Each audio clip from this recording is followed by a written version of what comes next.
Has the drinking reached a point where it's out of control? Is the drinking starting to cause problems in your health, in your energy, in your relationships, your finances, your work? Have you simply had enough of alcohol and you're ready to kick it? You're ready to get back in control of your drinking and start taking control of your life? Well, if that sounds like you are going to want to watch this video. Today, I'm going to be breaking down 3 secrets that are going to make stopping drinking way more enjoyable, way more fun, and so much more simple. Now, I know the word secrets sounds a little bit gimmicky, but this is not a gimmick. When I say secrets, what I'm referring to are really 3 key ideas. They're 3 key pieces of information, and the reason why I've called them secrets is because if you were to go to the average person in the street and present one of these ideas to them, they will probably look at you like you've just called them a naughty word, right? They're going to look at you like you're crazy. That's why I'm calling them secrets, because they really do have the power to show you the truth about alcohol. And if you're a regular viewer of this channel, you'll know that I always say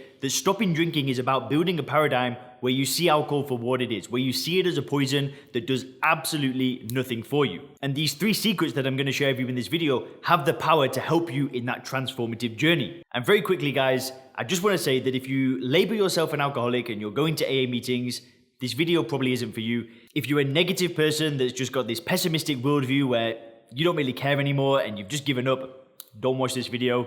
And also, if you don't have an open mind and you're not willing to see the world in a different way, you're just going to want to turn this video off now.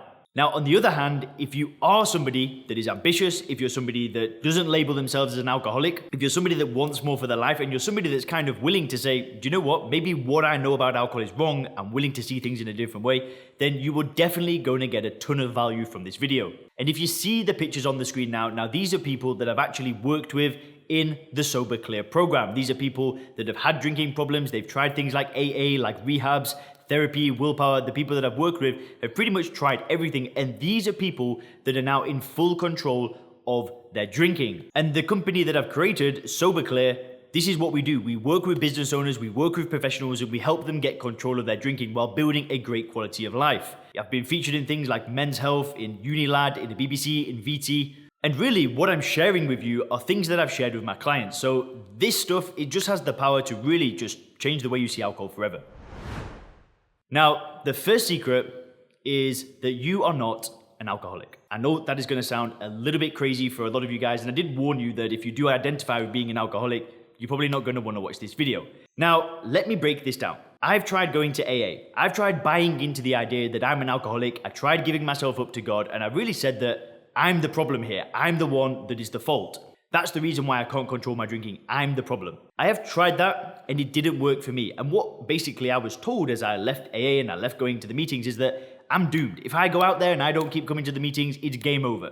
Now, I'm not saying that AA is completely flawed. I'm not saying that calling yourself an alcoholic is necessarily a bad thing for every single person. My mother has been to AA for 20 years. She went to meetings and that system worked for her. It was totally fine for her. But at the same time, this idea of being an alcoholic, it has some key flaws. Now, if we think of all the other addictions in the world, pornography, other drugs, gaming addiction, whatever it may be, alcohol is the only drug that you get a label if you can't control it. If you can't control your drinking, somehow you get a label for the rest of your life.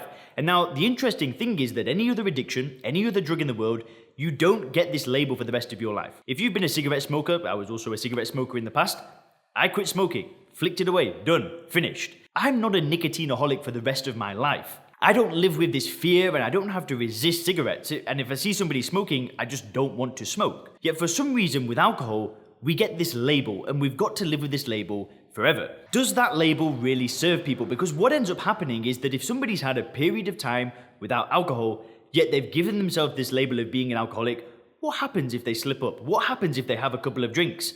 Well, there's the chatter in the brain of me being an alcoholic. You're an alcoholic. You don't have 1 or 2 drinks. You get drunk. What then happens is now the drinker has got an excuse. They can justify their behavior. Now when their friends see them and it's like, well, I'm an alcoholic. This is what I do. It's pretty dangerous and it's not really something that I want to go around with for the rest of my life. What I wanted to do was I wanted to stop drinking and I wanted to get on with things. And that's exactly what I've done. And that's what I've helped all those people that you saw before do in the Sober Clear program. We simply get rid of these labels. We see alcohol for what it is. We build this paradigm and then we get on with life. We start going back to the gym. We start rebuilding our relationships. We start taking our business seriously, our finances seriously. And we really just start moving forward. Instead of giving ourselves this label, there are no labels, right? Because there's no such thing as an alcoholic. You can't have hundreds of other addictions and there's only one where you're the problem.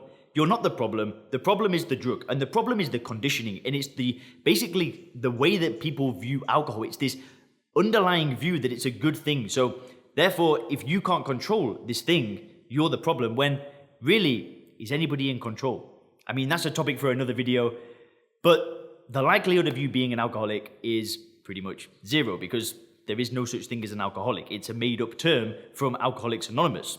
The actual correct term of somebody with an alcohol problem is alcohol use disorder. Now, that is a real thing. I've made a video talking about that. If you click up here, it's 11 signs of a drinking problem, where we actually break down what constitutes a drinking problem.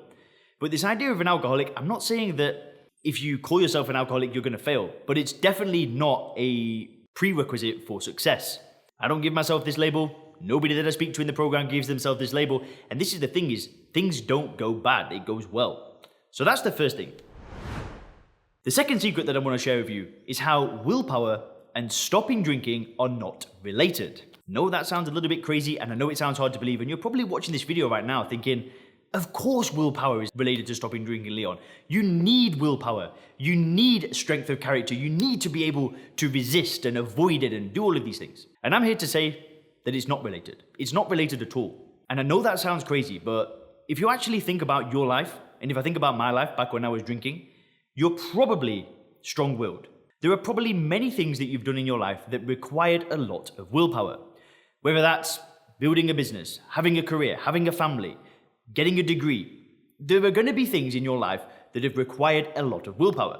So naturally, when we want to stop drinking, that's what we do. We're strong people, and strong people just get things done. That's what we do. We just get things done.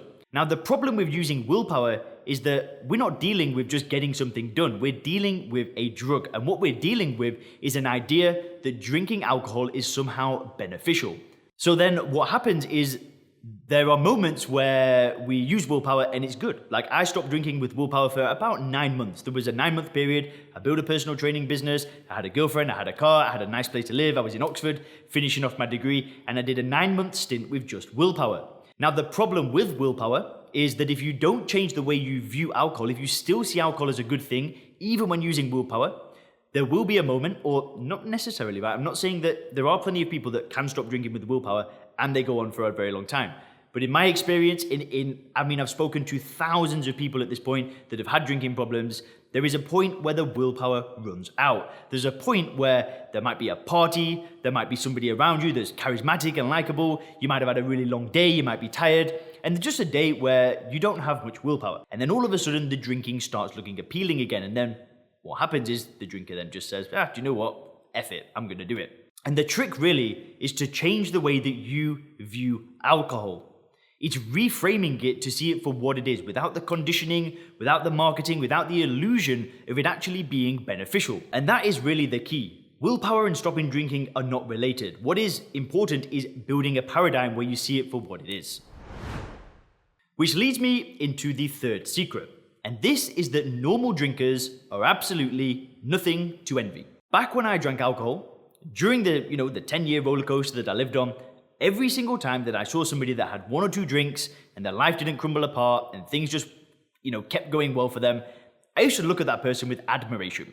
I've also made a video talking about how I deal with friends that are still like this today and how I see them differently now. If you click up here, you'll be able to access that video.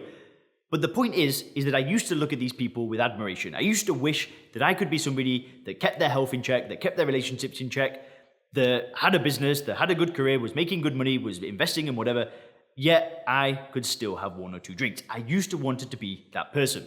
Now, even when a normal drinker looks like they're in control, it doesn't matter. Because somebody that drinks alcohol is doing something that does absolutely nothing for them. They're falling for an illusion that it's doing anything good at all, because it can't do anything good for them, because all it is a sugary, poisonous drink that has no benefit to it at all. And the idea that these people are somehow something to admire is just flat out wrong. They're falling for an illusion. Because really, what does alcohol do? Well, it destroys our confidence, it destroys our courage, it destroys our self-esteem, it destroys our health, and it does nothing for anybody at all, because there's not a single benefit to drinking it. So the trick when it comes to seeing a normal drinker is to not only change the way that you view alcohol so you can see it for what it is, but it's also to change your perception of the person that has one or two drinks. Because it's like a heroin addict having one or two shots of heroin. Would you look at that person and say, yeah, I would love to be like them. They're in control. They're doing it well. Yet with alcohol, there's almost this dichotomy that we live in, that alcohol is somehow not a drug. But it is a drug. And when you can see it as a drug, when you can see it as a poison, when you can see it as ethanol, which does nothing for anybody, you don't want to drink it. And really, at this point, you've got two options. You can start building this worldview where you see alcohol for what it is, and you can do this alone. And if you do it alone, maybe it's going to cost you a lot more money. Maybe it's going to cost you a lot more mistakes. Maybe it's going to cost you a lot more time. Maybe it's going to be a hell of a lot more difficult. Maybe there's going to be many failed attempts with alcohol. And that is one option. You can do this alone. The other option is that we actually build this paradigm together. And when we do it together, it's going to be more predictable. It's going to be a lot more fun. It's going to save you a ton of money and a ton of time. And you're going to get the support that you need. And if we do this together, what we're going to do is get you into a state of mind where you are what I call sober clear. And really, there are two phases to becoming sober clear.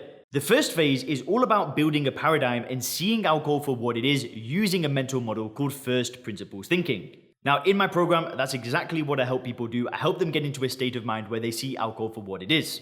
And then the next thing that we do is we start to focus on the future.